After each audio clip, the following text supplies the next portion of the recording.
Olá pessoal, meu nome é Letícia Campos, eu sou nutricionista, CRN 5261 e eu vim falar com vocês um pouco sobre diabetes mellitus do tipo 2.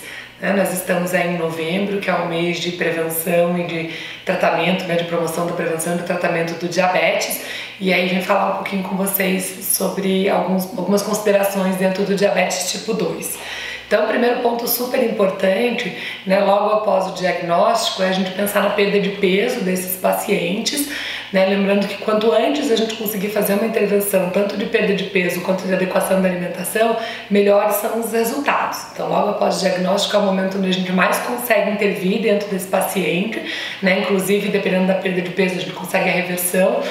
desse diabetes, se for logo após o diagnóstico. Então, esse é o momento, com certeza, fundamental da gente começar a agir. Lembrar que mesmo a perda de 5 a 10% do peso do paciente já vai trazer um benefício metabólico bem grande, então isso é importante para o paciente se animar, inclusive para perder de peso, entender que não vai ter que voltar com aquele peso que ele tinha 20 anos atrás, mas que ele já perdendo aí cerca de 10%, ele já vai ter um benefício bem grande.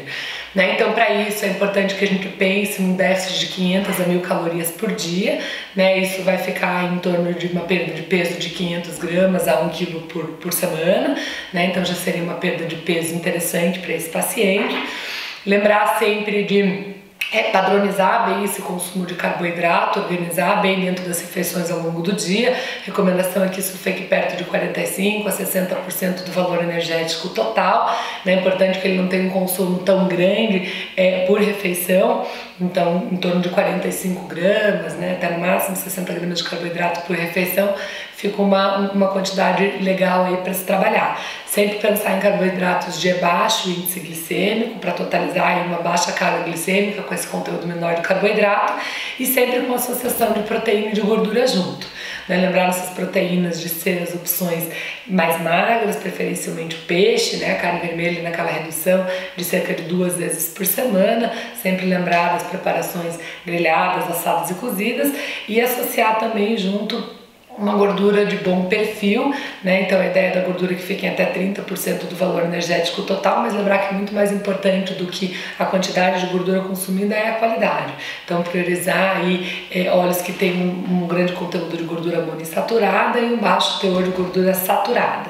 Para a proteína, essa prescrição deve ser bem individualizada. Sempre que a gente está pensando em perda de peso, é interessante trabalhar com gramas por quilo de peso, ao invés de trabalhar com percentual, para que isso fique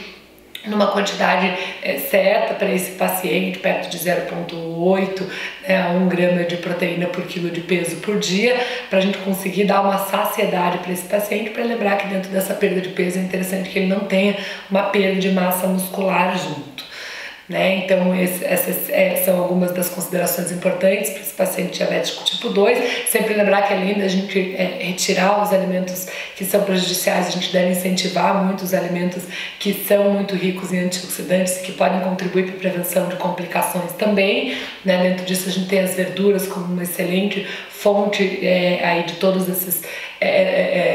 antioxidantes com baixo conteúdo de carboidrato, então bem importante, ainda por cima com uma grande quantidade de fibra, então bem importante para a gente inclusive melhorar a questão da microbiota intestinal desses pacientes, que a gente sabe que está muito associado aí também com a questão do controle glicêmico, inclusive de perda de peso.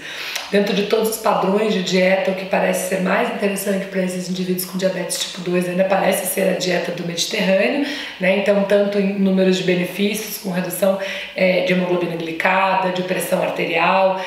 inclusive de colesterol total e de LDL, e com uma melhora bem grande aí do risco de doenças cardiovasculares. Inclusive a dieta do Mediterrâneo tem sido inclusive associada com melhoras na questão da microbiota intestinal, que a gente sabe que os indivíduos com diabetes têm e os indivíduos obesos também têm uma microbiota bem diferente, é importante a gente conseguir modular nesse sentido também. Então esse parece ser o padrão de dieta mais interessante, que a gente consegue adequar muito dos hábitos do paciente para conseguir essa adesão aí.